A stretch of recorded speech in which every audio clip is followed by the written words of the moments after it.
C'est Crib Story maintenant, les rendez-vous d'Alfred Hitchcock, racontés par Serge Sauvian. Aujourd'hui, l'oncle Joe est fou, de Talmadge Powell.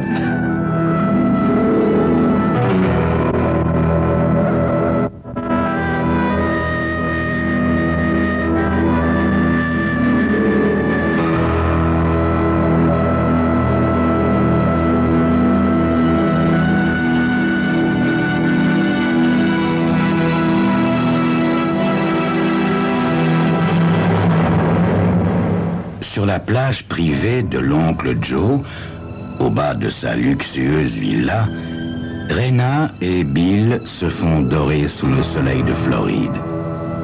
Couchée sur le ventre, elle exhale un long soupir de plaisir tandis qu'il enduit paresseusement de lotion bronzante son dos parfait. Ils forment tous deux un couple superbe. Elle, avec ses longues jambes et ses cheveux d'un noir de jais, et lui, grand, large d'épaules, musclé, ses cheveux blonds coupés courts.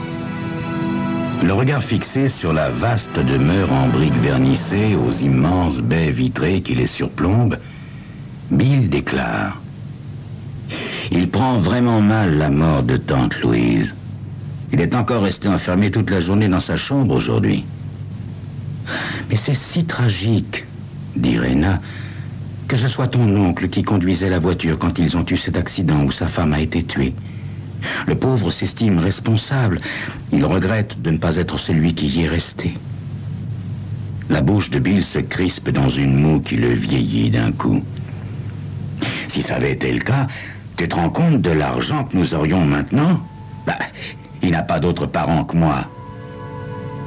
Les grands yeux violets de Rena s'ouvrent vivement. Voyons, Bill. Allons, sois honnête, Rena. Ne me dis pas que tu n'y as pas pensé aussi. Répond aussitôt Bill. Rena se retourne et se redresse instantanément. Peut-être, oui, mais j'ai aussi pensé au prix à payer. Si malin qu'ils soient, les assassins se font toujours prendre, mon chéri. Ouais, c'est bien ce qui me retient. À vous alors, Bill. Mais il y a d'autres moyens de se débarrasser de quelqu'un. Rena étend le bras pour saisir ses cigarettes et sa boîte d'allumettes. Sa main fine tremble un peu. Que veux-tu dire, mon chéri? À le voir ainsi dans tous ses états après la mort de ma tante, je me dis qu'un petit coup de pouce bien placé devrait suffire à le faire basculer dans la folie. S'il était reconnu en état de déséquilibre mental, comme on dit, et enfermé dans une clinique privée, ma nomination comme administrateur ne serait guère qu'une formalité devant n'importe quel tribunal de l'État. Nous aurions le contrôle de tout son argent, proprement, sans risque. Oh, Bill, tu es vraiment génial. Non, c'est pas comme si on était méchant. Répartit Bill avec un sourire complice. Il a vécu plus que son temps, et maintenant que la femme qu'il adorait depuis 35 ans est morte, il ne trouve plus grand intérêt à l'existence. Oui, mais comment faire, mon chéri? Ça n'est pas facile.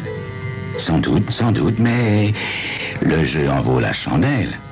Et c'est maintenant le bon moment, alors qu'il subit le contre-coup de la mort de tante Louise. Rena tire une longue bouffée de sa cigarette. Évidemment, ce genre de choses se pratique peut-être plus couramment qu'on ne croit. Bien sûr, dit-il. Sans chercher, je pourrais te citer au moins 4 membres du Yacht Club qui ont un parent âgé, mais fabuleusement riche, enfermé bien à l'abri dans une clinique fort coûteuse. Et puis, à l'idée de ce pauvre oncle Joe déambulant dans cette maison solitaire remplie de souvenirs, commence Rena d'une voix songeuse en suivant des yeux le vol assuré d'une mouette. Et du fantôme de tante Louise, ajoute Bill. L'oncle Joe est un de ces hommes maigres et musclés aux cheveux blonds tirant sur le roux qui semblent oublier de vieillir une fois qu'ils ont dépassé la cinquantaine. Sa vie a été dynamique, productive, satisfaisante, jusqu'à il y a une semaine. Puis tout semble s'être anéanti dans un fracas de métal. Il a donné un coup de volant pour éviter une gamine dont la voiture, jaillie d'une voie secondaire, lui a coupé la route. Il a fait un écart, perdu le contrôle de la direction et aperçu la butée en béton d'un pont qui émergeait subitement de la nuit. La voiture a été totalement détruite et l'oncle Joe paraît incapable de comprendre par quel miracle il s'en est sorti indemne, à part quelques meurtrissures.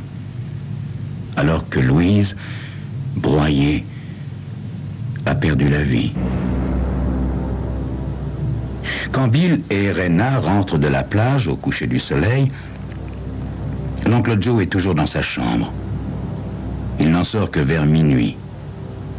Bill est alors étendu dans un transat en train de siroter une bière et regarder un film à la télévision. Il se redresse quand son oncle passe rapidement devant lui pour aller baisser le son du téléviseur. « Eh ben !» proteste Bill. « Qu'est-ce qu'il y a ?» L'oncle Joe pose un doigt sur ses lèvres pour lui intimer le silence. Il reste figé sur place un instant, l'oreille aux aguets. Puis il dit: « On ne l'entend pas d'ici comme des fenêtres de ma chambre. Viens, viens. » Avant que Bill n'ait eu le temps de le questionner, l'oncle Joe a déjà traversé la pièce et fait glisser la grande baie coulissante qui donne accès au patio. La brise s'est levée avec la venue de la nuit et souffle dans les palmiers. L'oncle Joe se dirige à grands pas vers la serre où tante Louise cultivait des orchidées rares. « Oncle Joe !» marmonne Bill qui l'a suivi. « Mais que diable... Chut !» intime l'oncle Joe. « Écoute. » Bill se cogne dans l'oncle Joe qui vient de s'arrêter brusquement. De derrière la serre, une voix de femme crie: « Joseph, chérie, les orchidées, ne laisse pas mourir mes fleurs. Joseph !» Il y a un imitateur de premier ordre dans le... grommelle l'oncle Joe, les dents serrées. C'est tout à fait la voix de Louise. De quoi parles-tu, oncle Joe?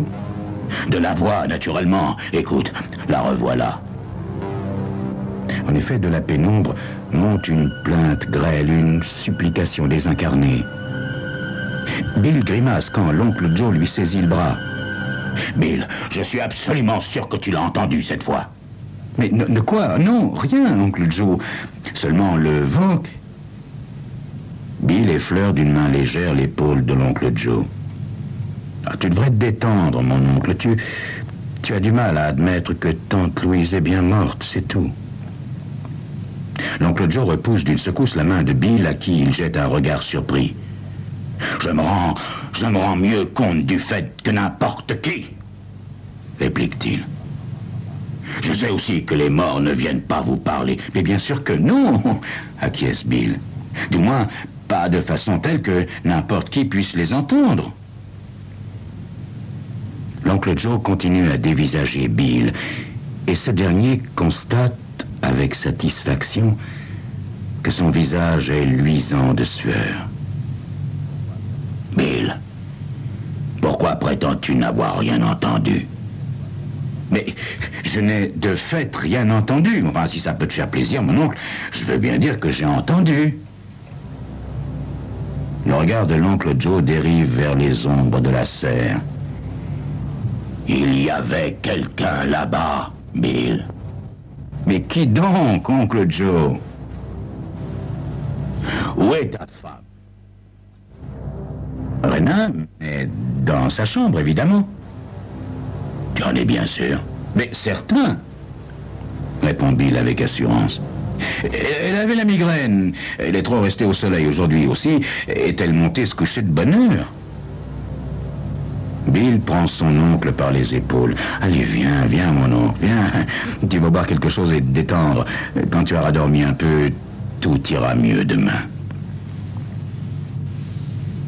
Plus tard, Bill regarde Rena se brosser les cheveux devant sa coiffeuse. Ma chérie, tu as été parfaite. Bill, j'ai entendu ce qu'il a dit dehors. Je me suis demandé un instant s'il ne nous avait pas percé à jour. Non, il était angoissé, cherchait désespérément une explication logique. Non, ne t'inquiète pas, ma chérie. C'est un vieux bonhomme coriace, mais quand nous en aurons fini avec lui, il marchera sur les mains.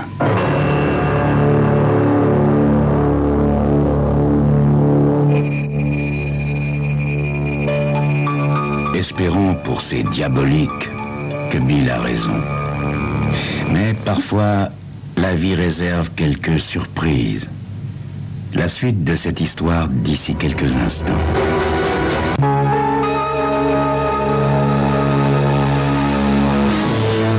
L'oncle Joe passe dans sa chambre la majeure partie du lendemain. Juste avant la tombée de la nuit, Bill, alors dans le solarium, l'aperçoit qui se faufile vers la serre et il le regarde avec un petit sourire fureté de ci et de là. Ça commence à faire son effet, conclut-il avec satisfaction. Il perd de son assurance à chaque heure qui s'écoule. Peu après minuit, Bill entend les sons qu'il guette. Un cri aigu jaillissant de la chambre de l'oncle Joe, une porte qui claque. Il pénètre dans le vestibule au moment où l'oncle Joe le traverse rapidement. Bill fait un bond et le saisit par le bras. « Qu'est-ce qu'il y a, mon oncle? Un voleur ?» Là-bas, au bout de la serre, flottant au-dessus, la silhouette dans cette robe de dentelle blanche, la robe de Louise, je la reconnaîtrais n'importe où. L'oncle Joe se dégage et Bill doit courir pour le rattraper dans le patio. L'oncle Joe s'immobilise et pointe son doigt en l'air. Une silhouette blanche semble planer le long du bâtiment dans un silence surnaturel. Regarde, Bill, regarde ce qui tourne autour de la serre. Mais quoi donc, mon oncle? Je ne vois rien. Le corps du vieil homme se raidit. Il aspire l'air profondément. Bill, je sais bien ce que je vois, je ne suis pas fou du tout. Mais bien sûr que non, mon oncle, tu n'es pas fou. Mais viens boire quelque chose, ça t'aidera à t'endormir.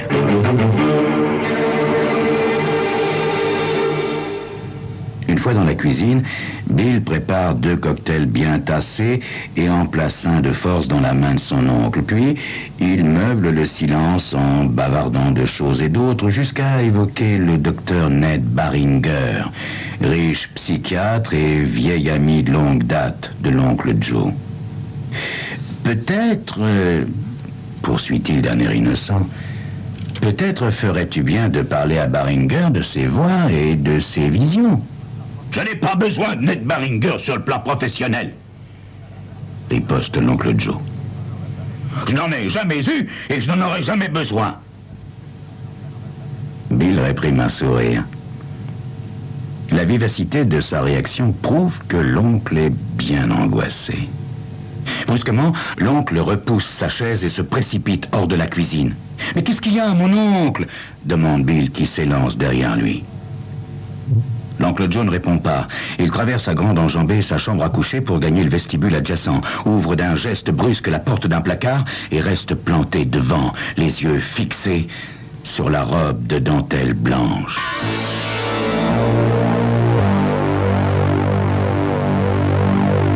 Ah, si tu avais vu sa tête, raconte Bill à Rena un peu plus tard quand ils se retrouvent seuls dans leur chambre. Heureusement que tu as pu le retenir un moment dans la cuisine. Ça m'a donné le temps de remettre la robe en place. Chérie, nous formons une équipe épatante, répond Bill en se penchant pour lui donner un petit baiser. Quelle trouvaille de t'être perché sur l'échelle à l'extrémité de la serre pour ta première apparition. On aurait cru que la robe en dentelle flottait toute seule dans le ciel. Ah, prendrais-tu du goût au jeu, mon chéri? Un peu, à vrai dire. De toute manière, il vaut mieux, hein, avec une telle fortune à la clé. Mais dis-moi, mon petit démon adoré, es-tu sûr que tu as tout bien préparé pour demain? Jusqu'au moindre détail, répond Rena. J'ai la photo de tante Louise. Ne t'inquiète pas, demain, nous aurons un masque mortuaire de tante Louise si ressemblant que tu t'attendras à l'entendre parler. Et j'ai suffisamment arrosé l'artiste pour qu'il sache rester discret. Lumineux, le masque, hein? N'oublie pas, lumineux. Il doit briller dans l'obscurité. Quant à moi, je téléphonerai au docteur Baringer. Il est temps, je crois, que le neveu, empressé et inquiet, pose une ou deux questions aux spécialistes concernant l'état de son oncle. Sitôt dit, sitôt fait. Et Bill, le lendemain, a l'heureuse surprise de découvrir que le vieil ami de son oncle a remarqué quelques bizarreries dans son comportement au point de s'inquiéter pour lui. « Vraiment? Vous aussi, docteur? Ah, et ça empire tous les jours, vous savez. Il croit maintenant entendre sa voix ou la voir marcher dans le jardin la nuit. »« Merci, Bill. Vous avez bien fait de me téléphoner. » Bill raccroche au comble de la joie. Ce soir-là, il semble que l'oncle Joe ne se décidera jamais à aller se coucher. Bill et Rena, qui attendent dans leur chambre, essaient de lire en surveillant la pendule du coin de l'œil. Finalement, après une heure de profond silence, Rena se décide à dire « Bill, il doit être endormi maintenant. Pourquoi attendre plus longtemps? » « Très bien, ma chérie. Passe-moi le masque. » Le souffle coupé par tant de ressemblances, Bill contemple un moment le portrait de tante Louise, impressionnant, avec ses yeux vides et ses lèvres entr'ouvertes. « Dépêche-toi !» lui intime Rena. « Je meurs d'impatience de voir la surprise de ton oncle. Cette fois, s'il ne succombe pas à un arrêt cardiaque, il va vraiment devenir fou. » Bill se penche pour retirer de dessous le lit la mince canne à pêche en bambou qu'il y a cachée. Rena lui tend le masque et il l'attache à l'extrémité de la canne avec 2 bouts de ficelle teintes en noir. « Maintenant, n'oublie pas de me laisser le temps d'arriver dans la salle de bain, » recommande Bill. « J'opérerai de là. J'ose pas introduire la canne depuis le vestibule. S'il se sauve, et c'est probablement ce qu'il fera, il sortira par cette porte-là. » Tout en parlant, Bill enfile une robe de chambre noire, remonte le col et rabat une vieille casquette de matelot à oreillettes sur son front et sur ses oreilles. Dans l'obscurité, il sera ainsi invisible. Rena le pousse doucement vers la porte. « Ne te soucie pas de moi, mon chéri, tout ira très bien. » Bill se glisse hors de la chambre et marche sur la pointe des pieds jusqu'à la porte de l'oncle Joe. Avec l'adresse d'un cambrioleur, il en trouve d'abord la porte de quelques centimètres. Puis, voyant que tout est paisible, s'introduit dans la chambre qu'il traverse pour se rendre dans la salle de bain. Là, en tâtonnant un peu dans l'obscurité, il emboîte les 3 sections de la longue canne à pêche au bout de laquelle pend le masque mortuaire. Il l'amène ainsi à quelques centimètres du visage de son oncle qui dort paisiblement. Au bout d'un moment, une voix se fait entendre. « Joseph, ne m'entends-tu pas t'appeler? Joseph !» Rena, une fois de plus, est parfaite dans son imitation de tante Louise. « Joseph, viens me rejoindre. Je t'attends dehors, près des rosiers. Joseph, il faut que tu viennes. » Soudain, la respiration de l'oncle Joe semble s'arrêter. Il vient de se réveiller. En reprenant ses esprits, il pousse un cri perçant. Tiré du sommeil dans ces conditions, même un surhomme se serait peut-être évanoui. Pour échapper au visage de tante Louise qui vole vers lui, l'oncle Joe se débat, s'empêtre dans ses draps, tombe du lit sur le sol, finit par gagner la porte et s'élance dans le vestibule. Bill, à son tour, après avoir démonté la canne et le masque, fonce vers sa propre chambre. Une chance, la voie est libre. Il se débarrasse de son attirail qu'il enferme à clé dans son armoire. Quelques instants plus tard, Rena apparaît un peu échevelée et hors d'haleine. « Il a littéralement creusé un sillon dans le jardin comme un petit cyclone, dit-elle. » Est-ce que nous ne devrions pas aller à sa recherche? Ça va pas, non? Lui répond froidement Bill. Nous allons tout simplement dormir, comme le couple d'innocents que nous sommes. Comment pourrions-nous savoir qu'il était fou au point de vouloir s'enfuir de chez lui, hein? Non, nous devons attendre paisiblement qu'on le découvre errant en vêtements de nuit. Oh, tu es diaboliquement intelligent, mon chéri, dit-elle en se jetant amoureusement dans ses bras. Bill a l'impression qu'il vient à peine de perdre conscience quand une main lui secoue l'épaule, le réveillant brutalement. Il cligne des paupières sous l'éclat de sa lampe de chevet. Son regard brouillé de sommeil s'ajuste sur la silhouette de l'oncle Joe. L'allure du vieil homme est plutôt cocasse. Il est engoncé dans un peignoir de bain qu'il a dû emprunter à quelqu'un pour l'enfiler par-dessus ses vêtements de nuit. « Oh, qu'est-ce qu'il y a, chérie ?» demande Rena dans un demi-sommeil. « C'est l'oncle Joe. » Les yeux de Rena s'ouvrent aussitôt. L'oncle Joe semble vouloir molester Bill. « Espèce de sale petite crapule. J'ai emprunté ce peignoir à Ned Barringer. Je suis allé tout droit chez lui. Je me suis dit qu'il était temps que je consulte un bon psychiatre à ton sujet. » À mon sujet? Répète Bill, stupéfait. Oui, quand j'ai entendu une voix que tu prétendais ne pas entendre, signifiait que deux choses. Si tu mentais, cela voulait dire que toi et Rena maniganciez un tour de cochon. Oh, pas difficile de deviner lequel et pour quelle raison vous agissiez ainsi. J'espérais me tromper sur votre compte à tous les deux. J'espérais que vous n'iriez pas jusqu'au bout, mais j'ai espéré en vain, n'est-ce pas? Et ce soir, je me suis dit qu'il était grand temps d'agir avant que vous laissiez l'idée de tout cet argent vous empoisonner l'esprit et vous amener à faire quelque chose de vraiment fou, comme de m'assassiner pendant mon sommeil. Au même instant, sous les yeux exorbités de Bill et de Rena, le docteur Barringer pénètre dans la chambre suivi de deux énormes gaillards en blouse blanche. L'oncle Bill se dirige vers le médecin. Bill et Rena s'affalent l'un contre l'autre, à demi inconscients. Bill aperçoit vaguement l'oncle Joe et le docteur Barringer qui sortent de la pièce bras dessus, bras dessous. Barringer murmure des paroles de réconfort à son plus cher ami et partenaire au golf. Une partie de ces paroles parviennent jusqu'à Bill.